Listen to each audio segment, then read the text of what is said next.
कबाड़ी की दुकान पर कागज बीनने का काम किया। फरवरी 1982 तक, सन बता रहा हूं, फरवरी 1982 से अप्रैल 1993 तक 11 वर्ष डीटीसी में बस कंडक्टर आप रहे। अब सुनिएगा, जून 93 से अगस्त 95 तक गृह मंत्रालय में कनिष्ठ अनुवादक गृह मंत्रालय। अगस्त 95 से फरवरी 1999 तक लोकसभा में अनुवादक। फरवरी 99 से मार्च 2018 तक 19 वर्ष संघ लोक सेवा आयोग के माध्यम से केंद्रीय अनुवाद ब्यूरो और गृह मंत्रालय में वरिष्ठ अनुवादक। भारत सरकार की शीर्षस्थ अनुवाद संस्था केंद्रीय अनुवाद ब्यूरो में रहते हुए राष्ट्रपति सचिवालय, प्रधानमंत्री कार्यालय, मंत्रिमंडल सचिवालय, अंतर्राज्य परिषद और वित्त मंत्रालय आदि विभिन्न कार्यालयों में कार्य किया। सेवा निवृत्ति होने के पश्चात भारत प्रतिभूति मुद्रण तथा मुद्रा निर्माण निगम लिमिटेड में परामर्शदाता आप रहे। ग्रामीण विकास मंत्रालय में परामर्शदाता और गृह मंत्रालय में परामर्शदाता के रूप में आपने कार्य किया। वर्ष 1980 से 2001 तक त्रिलोकपुरी दिल्ली में झुग्गियों में स्लम में निवास किया और 2001 से 2007 तक वसुंधरा गाजियाबाद में आपने फ्लैट में निवास किया और 2007 से 2018 तक सरोजनी नगर नई दिल्ली में आप निवास किया।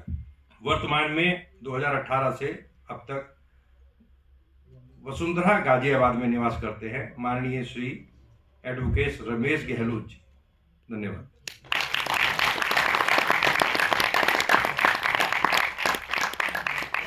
इन जैसे प्रतिभाशाली व्यक्ति के लिए हमें खड़े होकर इनका अभिवादन करना चाहिए।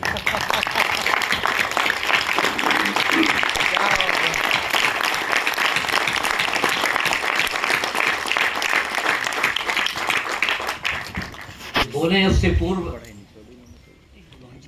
मैं ये कहूँगा कि भारत की जो सनातन संस्कृति है वो मानती है कि ये जो मानव देह मिला है ये भक्ति के लिए मिला है।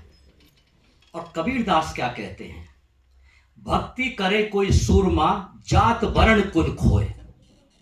कितनी बड़ी बात कबीर ने कही है कि जात वर्ण कुल इस सब का अहंकार जो छोड़ सकता है वही भक्ति में प्रवृत्त हो सकता है और मानव देह मिलने का जो कहना चाहिए कि लाभ है उसी में मिल सकता है। मैं आमंत्रित कर रहा हूं अपने वक्ता आदरणीय श्री रमेश कुमार गहलोत जी को।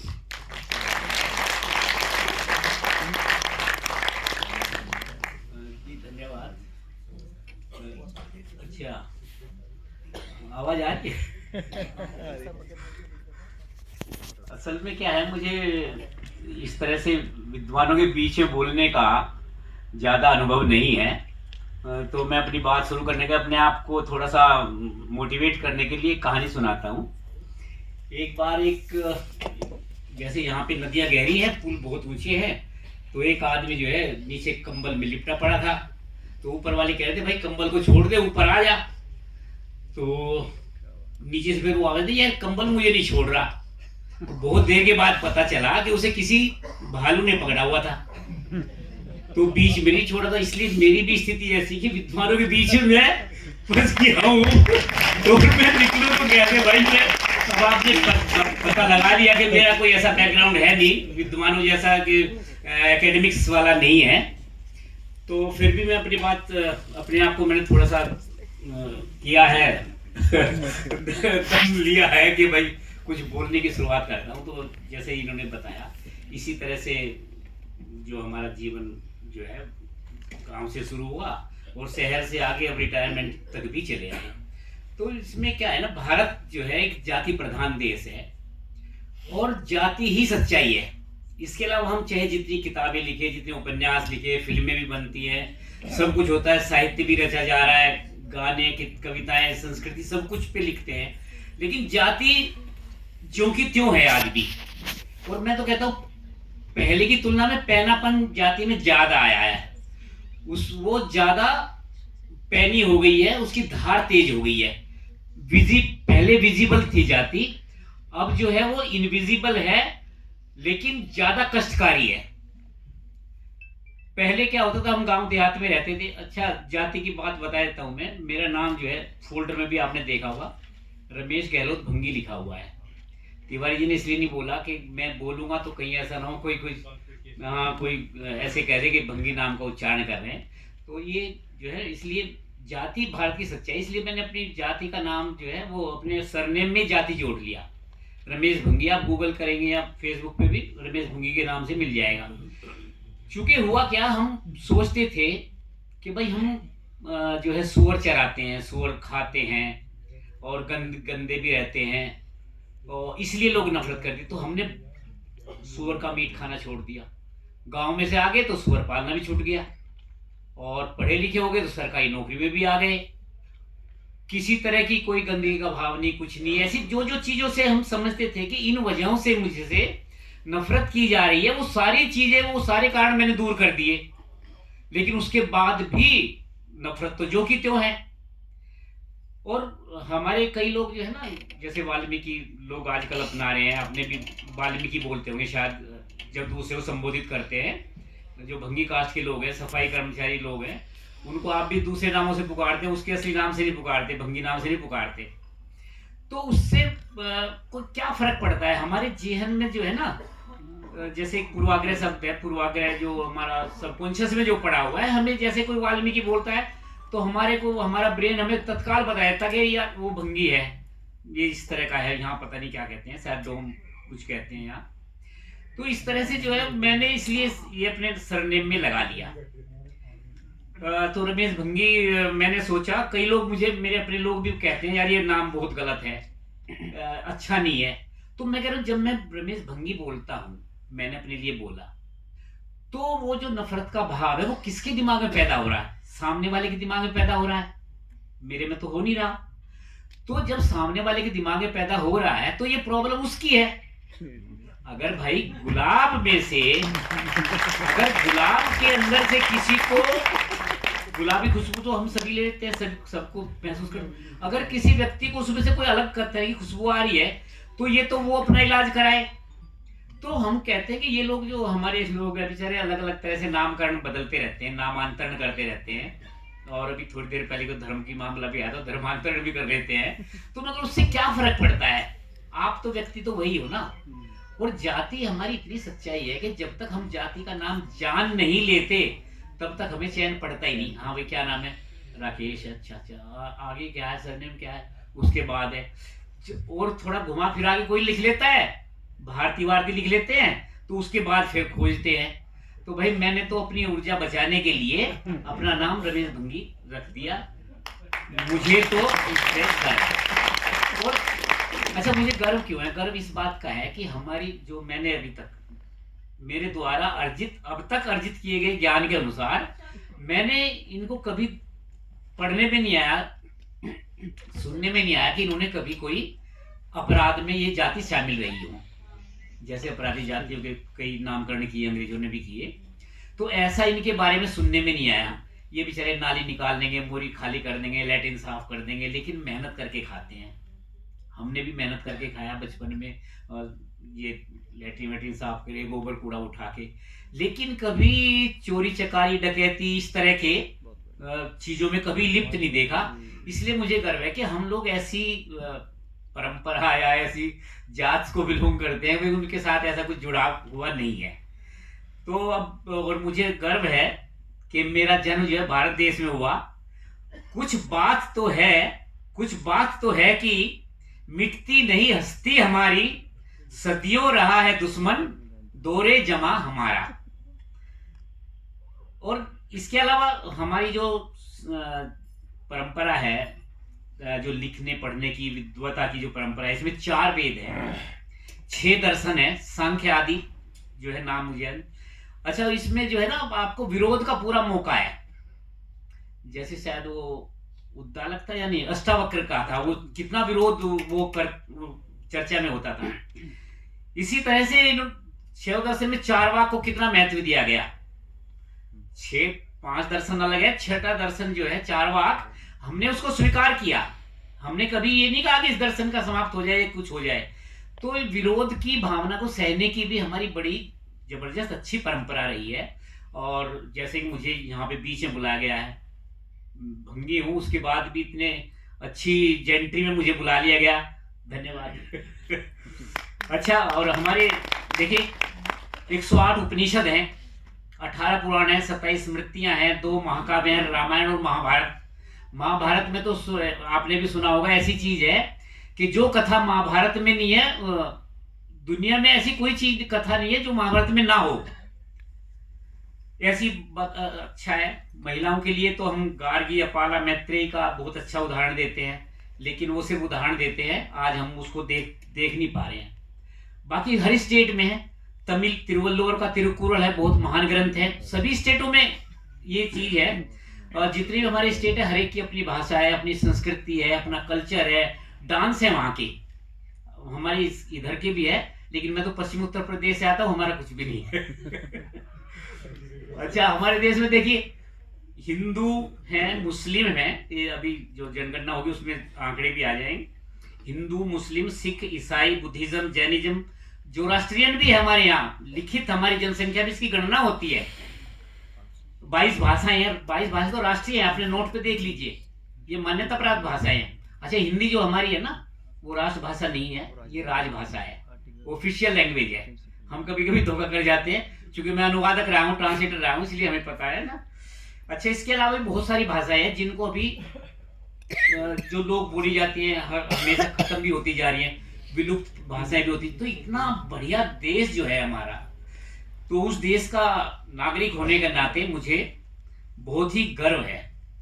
लेकिन बात यह है कि जितनी भी विशेषताएं हैं, जो हमारे देश, जितनी विशेषताएं हमने बताई हैं, इतने ग्रंथ हैं, महान संस्कृति है, और वाकई जो है मेसोपोटामिया ये वो सब नष्ट हो गए, उनके खंडहर ही बाकी हैं, लेकिन हम आज भी जो कहते हो हैं।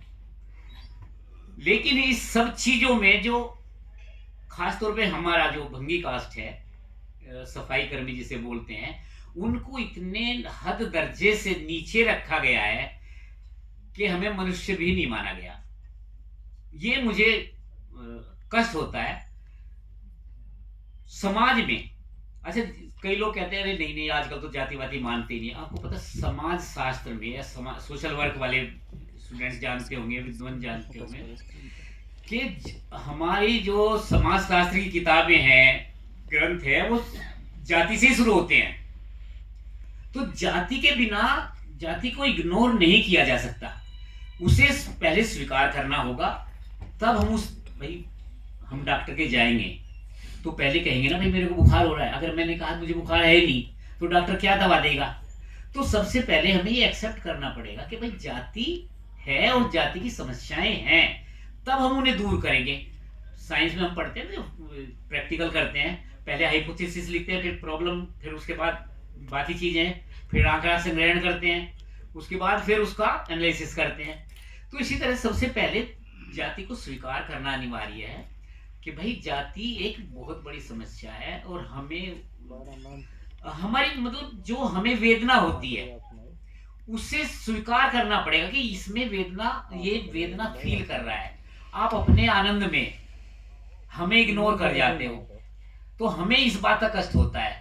जाति नहीं, यार आजकल कोई नफरत नहीं करता, कुछ नहीं होता आजकल। तो आजकल कहाँ करें, आप हमारे साथ बैठे तो हैं, हमारे साथ खाना तो खा रहे हैं, लेकिन मैं खाना खा, मैं कितने लोगों में से मैं इंडिविजुअल हूँ, लेकिन मैं करोड़ों लोगों का रिप्रेजेंटेटिव हूँ। उन करोड़ों में से अगर 10-20 लोग या 1000 लोग भी आपके साथ मिलके खाना खा रहे हैं, तो वो जो कई करोड़ जो जिसमें से 10,000 कम हुए हैं, उन पे तो कोई प्रभाव नहीं पड़ रहा। तो जाति का तो अच्छा, इसकी समस्या भी एक सेकंड की है। आप क्लिक अपने दिमाग में, सबकॉन्शियस में या अपने कॉन्शियस माइंड से सोच लो कि यार ये भी हमारे भाई है, तो हो गया दूर। जैसे हम क्या करते हैं, लड़ाई झगड़ा हमारा हो जाता है कई बार, अरे यार दोस्त लड़ाई झगड़ा होता है, अरे चलो चलो हाथ मिलाओ, मामला खत्म करो, तो हमारा खत्म हो जाता है। इस तरह अगर सोसाइटी सोच ले कि भाई ये भी हमारे भाई तो खैर है ही, वो स्वीकार भी करते हैं, लेकिन नफरत का भाव कैसे निकले? नफरत का भाव भाई आपके दिमाग में से निकलना है। हमने तो सारे प्रयास कर लिए, गंदे में रहना छोड़ दिया। अब मैं सर यहाँ फ्लैट में रह रहा हूँ वसुंधरा में। यहाँ पे मेरी छत पे जब मैं 2018 में रिटायर होके यहाँ आया, मेरी कुर्सियां तोड़ दी। नील कमल वाली कुर्सी थी, मजबूत होती है, ऐसे टूटती नहीं है। मेरे गमले तोड़ दिए। और अभी आप देखें, मेरा जो 1000 लीटर की टंकी है, उसमें से जो बॉल होता है ना, जो पानी को रोकता है, उसको तोड़ दिया। पिछली दिवाली में हमने एक बल्ब लगाया था, बहुत अच्छा था। दरवाजे पे 4 फ्लैट होते हैं हमारे, चारों का दरवाजा एक ही है, बस 2 मीटर के फासले में चारों दरवाजे खुलते हैं। हमारा वो भी तोड़, मतलब कहने का मतलब ये नफरत हमने क्या बिगाड़ा है किसी का? मेरे समझ में नहीं आता कि आखिर आप, मतलब आपका मतलब, मैं एक पर्टिकुलर इशारा नहीं कर रहा कि आपकी बात है, मैं पूरे हिंदुस्तान से कह रहा हूँ कि आप लोग हमसे नफरत कर, आखिर हमने बिगाड़ा क्या है? मेहनत कर रहे हैं, सब कुछ तो कर रहे हैं भाई। भारत सरकार में आपने देखा, मैंने पीएमओ, राष्ट्रपति वो सब जगह काम किया है, अल्टीमेट बिल्कुल एक्सीलेंट काम किया है। तो उसके बाद समाज में फिर नफरत किस बात की है? दफ्तर में नफरत होती है। 9 दिसंबर को हमारे यहाँ एक वो लिस्ट निकली है। मैंने 2018 में ये क्या किया, अभी जो बताया, 2018 में रिटायर हुआ। 99 में मैं इस दफ्तर में आया, सीटीबी में, केंद्रीय गृह मंत्रालय, केंद्रीय मंत्रालय की बात कर रहा हूं। मैं 19 साल में रिटायर हुआ, मेरा कोई प्रमोशन नहीं किया। और मेरे 2018 में रिटायरमेंट होते ही 1 साल के अंदर एडहॉक प्रमोशन कर दिया। और उसी को बाद में फिर 2023 में, नवंबर 2023, 9 नवंबर 2023 को लिस्ट निकली है, जो रिटायर हुए उनका भी शामिल कर लिया, लेकिन मेरा नाम उसमें शामिल नहीं है। तो वो 2019 से ही को काउंट किया। मार्च 18 में रिटायर, भाई मार्च 18 से क्यों नहीं शामिल किया? वो 1 साल का पर्टिकुलर। तो ये ऐसी घटनाएं हैं जो हमें बार बार ये हमारी जो पुष्टि करती है हमारे विचार की, कि हमसे नफरत की जा रही है और हमें जानबूझ के नफरत की जा रही है। इसी दफ्तर में 99 में मैंने ये फ्लैट, जो वसुंधरा में रहना, ये फ्लैट मैंने लिया। इसकी कीमत थी मात्र 3 लाख रुपए। मुझे पैसा था सरकार में, एचबीए का एक फंड होता है, एचबीए के अकाउंट में पैसे थे, मुझे नहीं दिए। मुझे 4,20,4,30 का ये मकान पड़ा। 1,30,000 रुपए मुझे एक्स्ट्रा देने पड़े, सिर्फ इसलिए कि उन्होंने मुझे समय पे पैसा नहीं दिया। तो इस तरह की बातें बार बार करना, जैसे प्रमोशन नहीं हुआ, वो पैसे का भी हो गया। इसके अलावा 2013 में एक ऑफिसर आए और आते ही मुझे चार्जशीट कर दिया उन्होंने कि काम नहीं करता।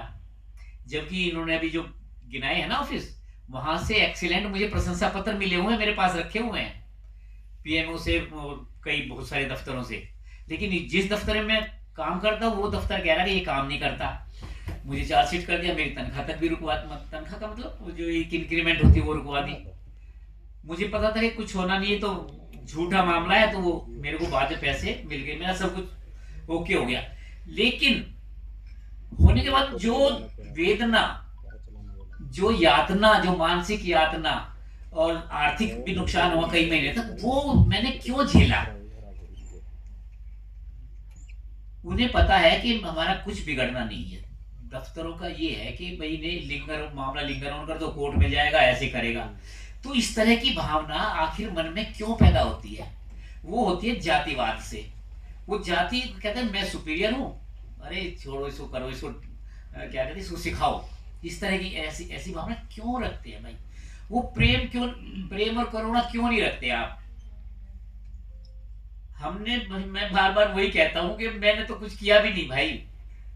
मैं अच्छा हूँ, 9 बजे आता हूँ, 8:55 पे आता हूँ, 6:05 पे निकलता हूँ। उसके बाद भी आप, आखिर ये है क्या? मतलब कुल मिला के वही है जो हमारे सबकॉन्शियस में जाति बैठी, जो नफरत की भावना बैठी है, वो बार बार प्रेरित करती रहती है कि ये जो इस जाति के जो ये लोग हैं, इनको प्रताड़ित करना है। वो भी देखिए, जैसे ईसा मसीह ने कहा था ना, जो जब उसे बेचारे को फांसी वो सूली पर लटकाया, उसने कहा कि यार ये तो बेचारे भोले हैं या कुछ जो है ना, नादान है।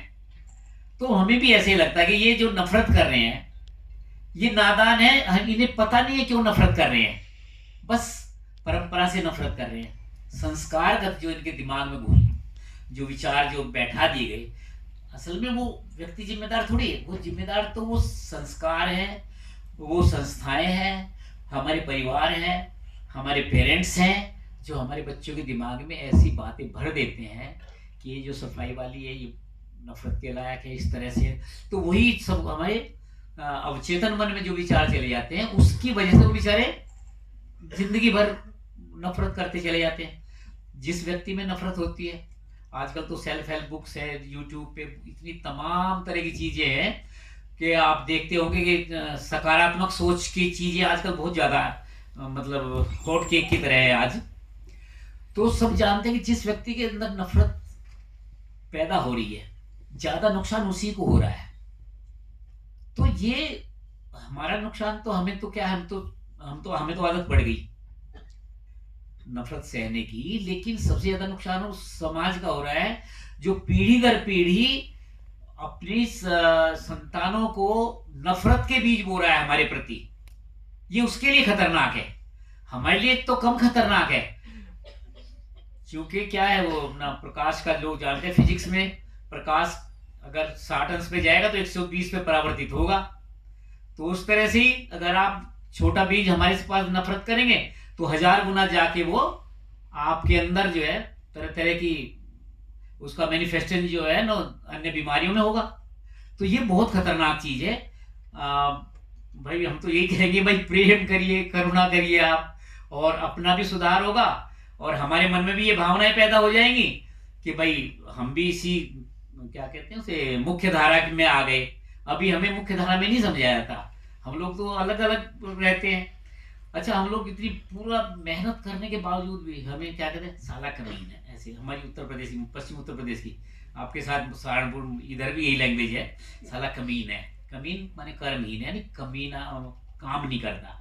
कमीना सब उसकी बात नहीं कर रहा जो फिल्मों वाला, तो कमीन की बात कर रहा हूँ। कर्महीन मतलब काम नहीं करते। भाई इतनी जबरदस्त मेहनत करते हैं, दिहाड़ी मजदूरी करना, नालियां साफ करना, ये सब कुछ करना, उसके बाद भी समझ में नहीं आ कि हम कमीन कैसे हो गए, कर्महीन कैसे हो गए।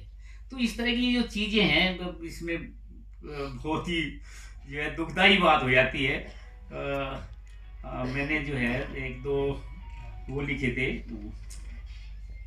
थोड़ी आउटलाइन, क्योंकि मैं जैसे प्रोफेसर्स होते हैं ना, इनको तो आदत पड़ी रहती है बोलने की, अपने अपने लेक्चर्स तैयार करने की, लेकिन हमें नहीं होता।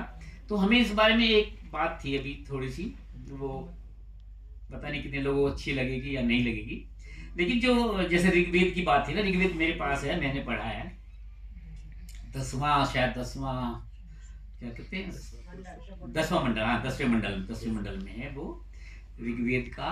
उसमें वो है कि हे इंद्र, मेरे पास है नहीं इसमें अभी, मोबाइल में भी नहीं, कि जिस प्रकार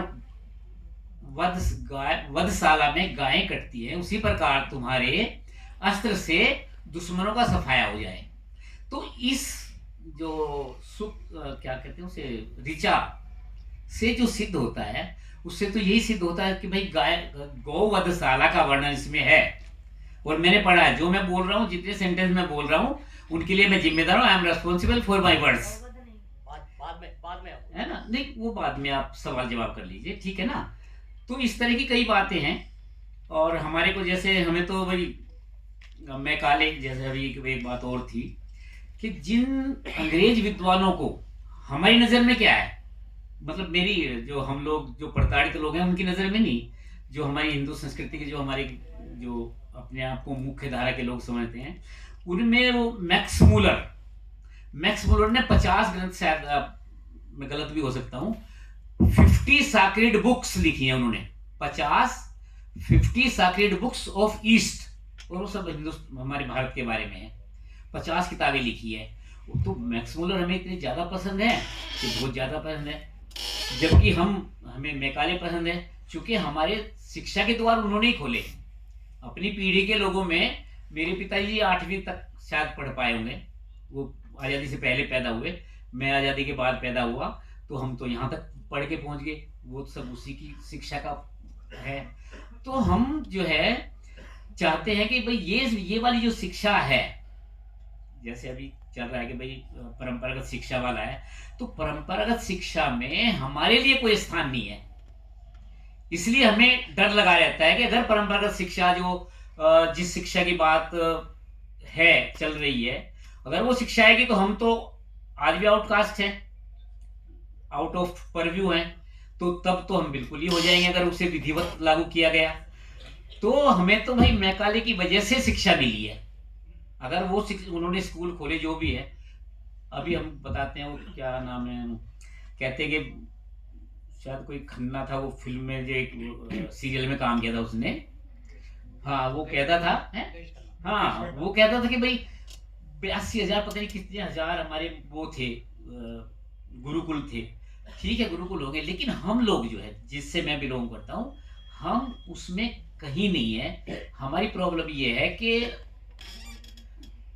जब जहां हमारा रिप्रेजेंटेशन नहीं है तो हम उस चीज को स्वीकार करने में कतई तैयार नहीं होता हमारा मन। क्योंकि अब आपने मुझे यहाँ बिठाया तो मैं आ गया यहाँ पे, आपने कहा, लेकिन अगर कहते कि भाई ये तो अरे रमेश भंगे छोड़ो छोड़ो पीछे बाहर वहीं दरवाजे में मत आने दो, तो मैं नहीं आता। तो अगर हमें स्वीकार किया जाएगा कि भाई आपका भी रिप्रेजेंटेशन है, आपका भी है, हमें अपने आपका बोध कराएंगे कि भाई आप अपनेपन का, तो हमें अच्छा लगेगा। हम इस देश के निवासी हैं, यहीं पैदा हुए हैं, यहीं हैं। और क्या है, हम एक हमारी संकल्पना और वो मूल निवासी वाली भी है, क्योंकि हम ब्लैक्स जो है इसी गर्म देश के निवासी हैं। तो हम इस देश में, और हमें जो है इस तरह से खारिज करना जो बड़े दुख का मामला है। बाकी जो है मेरे बारे में बता ही दिया कि भाई इतने हमने कष्ट सहे हैं और इतने कष्टों के बावजूद पढ़े हैं। और मेरा जो ये पढ़ाई मैंने की, कैसे इतना पढ़ना, ये हुआ 6ठी क्लास में मैंने बाबा साहब डॉक्टर अम्बेडकर को पढ़ा। और छोटी छोटी किताब होती है, अमर चित्र कथा, आपने जिनको याद होगी, चंदा मामा, अमर चित्र कथा, ऐसी कथाएं आती थी पहले लाइब्रेरी में। दिगंबर जैन इंटर कॉलेज हमारा बड़ौत में था, वो मैंने पढ़ी। हमें लगा कि भाई हमें भी इतना पढ़ना चाहिए। शुरुआत में हमें ये था बस पढ़ते जाओ पढ़ते जाओ पढ़ते जाओ पढ़ते जाओ, हमारा कोई टारगेट नहीं था। जैसे आजकल फिक्स करते हैं ना कि मेरा मेडिकल का है, मेरी नौकरी का है, मेरा ये है, मेरा इस तरह से फिक्स करते हैं। उस जमाने में नहीं था। बस हमें मेरा अपना तो ये था कि बाबा साहब जैसी इतनी पढ़ाई करनी है, मुझे उनकी तरह पढ़ाई करनी है। फिर धीमे धीमे करके दिमाग का विकास होता चला गया। फिर चले नौकरी की, जहां तक बात है, नौकरी बाय प्रोडक्ट है। नौकरी मुझे बाय प्रोडक्ट के रूप में मिली। इतना इंफॉर्मेशन मतलब दिमाग में चला गया कि टेस्ट मेरा 79 में पास हो गया था एसएससी का, लेकिन मेरे को टाइपिंग नहीं आती थी। तो मैं फिर, अगर मेरा वो हो गया होता ना, तो फिर मैं कबाड़ी नहीं बन पाता। तो उसमें क्या हुआ था, उसमें मेरा टाइपिंग मेरे को आती नहीं थी, तब भी पास हो गया था। तो पढ़ने के लिए ये है कि सबको लगातार पढ़ते रहना चाहिए। जो पढ़ने वाले जितने लोग यहाँ बैठे हुए हैं ना, उनसे यही कहना है कि टारगेट पढ़ाई को रखे, सेकेंडरी जो उसको नौकरी को ना बाय प्रोडक्ट रखो, ओवर स्टडी करना सीखो, कुछ भी कर ले। एलएलबी का हमारा मेरिट यूनिवर्सिटी है, सीसीएस से मैंने भरा फॉर्म, मेरा 2 बार, एक पहली बार 19वां नंबर आया, अगली बार 31वां नंबर आया। एक बार मैं फीस जमा करके फॉर्म भरने नहीं गया, कैंसिल हो गया, फिर दोबारा फिर एलएलबी के लिए किया, तब 31वां नंबर आ गया। जबकि उसके लिए लोग कोचिंग भी लेते हैं। सरकारी वाले में तो पैसा तो कम लगता है ना, इसलिए उसका बड़ा टफ कंपटीशन है। और मेरा इजीली ऐसे ही जाते जाते दफ्तर जा रहे हैं, ऐसे किताब हमेशा साथ में रखो। मेरी किताब मेरे साथ में है, बैग में है, पढ़े ना पढ़े लेकिन साथ में होनी चाहिए। क्योंकि एक दफ्तर में एक आदमी बैठा होता, जैसे ये बैठे ना दफ्तर में, दफ्तर के लोग काम करते रहते हैं, तो एक मेरे जैसा आदमी नीचे मुंह करके बाल्टी में से ना, ऐसे कुछ कचरे की बाल्टी में से कागज निकाल रहा था। दूसरा कहने लगा क्या कर रहा है, कि 5 का नोट ढूंढ रहा हूं, कि गिर गया था, कि नहीं गिरा तो नहीं, हो सकता मिल जाए। तो ऐसे ही अगर आप किताब अपने बैग में, अपनी जेब में, अपने पॉकेट में रखेंगे, पता नहीं कब आपका मन कराएगी किताब पढ़ लो। अगर आपकी किताब होगी नहीं, आपका मन कर रहा है यार एक पन्ना पढ़ लेता कहीं से, तो कैसे पढ़ोगे भाई? तो ये दिमाग में रखो। ये मेरी वाइफ बैठी हुई है, इनको पता है कि मैं जब मैं पढ़ता था, ये बस कंडक्टर था, Delhi public library, American centre, Russian centre और साहित्य अकादमी, इन लाइब्रेरी का मैं मेंबर था। अमेरिकन सेंटर में इतनी मोटी मोटी किताब होती, मैं पढ़ जाता था। उसको स्कैनिंग कह सकते हो।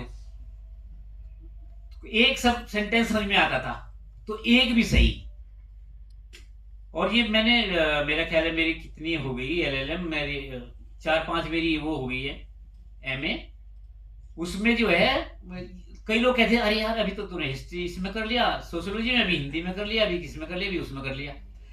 ये चीजें मेरे ट्रांसलेशन में इतनी काम आई। हमारा जो केंद्रीय अनुवाद ब्यूरो है, ये भारत की सर्वोच्च संस्था है अनुवाद की, और बिटवीन अर्थ एंड स्काई सब मटेरियल आता है भारत सरकार का, गवर्नमेंट ऑफ इंडिया और उसके सबऑर्डिनेट ऑफिसेज का, योगक से लेके फिल्म, लिटरेचर और भारत सरकार की रिपोर्टें सब आता है। उसमें इन चीजों ने जो मेरे डिफरेंट इमेज थे, जो मेरी डिफरेंट डाइवर्स, जो मेरा इंटरेस्ट था किताबों पढ़ने का, वो मेरी इतना काम आया कि मैं बेस्ट ट्रांसलेटर बन गया। तो ये समझिए कि आपको वर्सेटाइल होना चाहिए। ऐसा नहीं कि मेरे को बीकॉम की किताब पढ़ ली, मुझे इसके अलावा कुछ पढ़ना ही नहीं है। पेरिफेरल में जो कुछ भी आ रहा है, थोड़ा बहुत अपने इंटरेस्ट का भी पढ़ो। जो भी चीज है ना, उनको सबको पढ़ो जो सामने आ जाए। मैं तो कहता हूँ बिटवीन अर्थ एंड स्काई सब कुछ पढ़ो। एक हमारे विष्णु प्रभाकर या विष्णु बहुत अच्छे विद्वान हुए, नाम सही तरह से नहीं, ये स्पष्ट नाम नहीं है जो मैं बोल रहा हूँ। उन्होंने कहा है कि व्यक्ति जो है ना, सड़क छाप से लेके तब उच्च साहित्य पे जाता है। तो ये मत समझो कि ये अखबार की कटिंग है, अखबार नहीं पढ़ना मुझे, या ये वाला अखबार नहीं पढ़ना, ये वाली मैगजीन नहीं पढ़नी। आप सब कुछ पढ़ो। जब सब कुछ पढ़ोगे तो उनके बीच में फिर हमारा ब्रेन जो है वो प्रोसेसिंग करेगा, एनालिसिस करेगा, और फिर आपका विवेक जो है आपको बेस्ट आइटम, जैसे घी निकालते हैं ना, दूध में से मक्खन ऐसे ऐसे गिलो के निकालते हैं, आपका सबकॉन्शियस माइंड, आपका कॉन्शियस माइंड, दोनों ही आपको ऐसा निष्कर्ष देंगे निकाल के कि आपके जीवन में भी काम आएगा, आपके एग्जाम में भी काम आएगा, वो सब जगह काम आएगा। बाकी फिलहाल मुझे इतना ही याद आ रहा है बाकी हो याद है। Thank you. अरे वाह,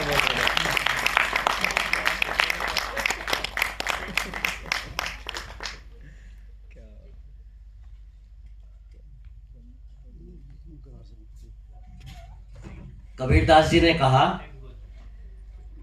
आदरणीय रमेश जी, कबीरदास जी ने कहा कि पोथी पढ़े पढ़े जग मुआ, पंडित भया न कोई, और 2.5 अक्षर प्रेम का पढ़े सो पंडित हो। तो बहुत ही अच्छा व्यक्तित्व है आपका आदरणीय रमेश जी, बहुआयामी व्यक्तित्व जिसको कहना चाहिए। और आपने जो अपनी पीड़ा व्यक्त की, अगर हम आपको बुलाते ही ना, और केवल हम भी अगर कोई जातिवादी दृष्टिकोण रखते, तो हमें यह ना पता लगता कि आपकी क्या पीड़ा है। आपने अपनी पीड़ा सब लोगों को बताई, और हमारी संस्था अगर आपको बुला रही है तो निश्चित रूप से आप ये मानिए कि हमारा उद्देश्य जातीय आधार पर जो समाज में विद्वेष है उसको खत्म करना है, और इसी की दिशा में हमारा ये प्रयास है कि हमने आपको बुलाया। और देखिए, समाज में जैसे 5 उंगलियां होती हैं, सब एक जैसी नहीं होती। इसी प्रकार से समाज में सब तरह के व्यक्ति हैं। पहले भी देवासुर संग्राम चलता रहा है, और आज भी पृथ्वी पर जहां भारत में नहीं दूसरी जगहों पर कितने युद्ध चल रहे हैं, सब जगह आपस में लड़ना झगड़ना, उसका आधार कभी कुछ बना लेते हैं लोग। तो हम लोग आपको ये आश्वस्त करते हैं कि जातीय आधार पर विद्वेष कम से कम हमारे मन में नहीं है। पर आपने पीड़ा बताई है अपनी, और बहुत सारे आपने वेदों के विषय में भी जो बात कही, वो उसका उत्तर हमारे बीच में जो विद्वान प्रोफेसर साहब बैठे हुए हैं, उन्हीं का अब व्याख्यान है, जो जाति वर्ण के ऊपर बोलेंगे।